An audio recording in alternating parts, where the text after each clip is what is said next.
In this video, I am going to show you how to use the YouTube TV free trial with HBO Max. If you're looking to enjoy both services during your trial period, here's how it works.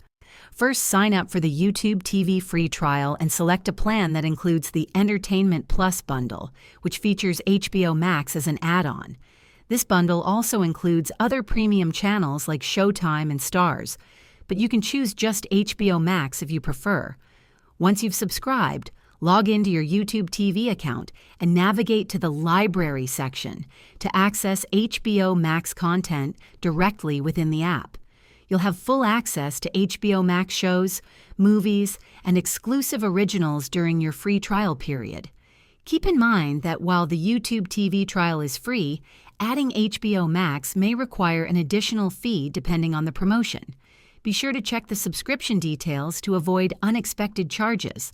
If this video helped you use YouTube TV and HBO Max together during the free trial, please hit the like button and subscribe to the channel for more tips. Thanks for watching, and I'll see you in the next one.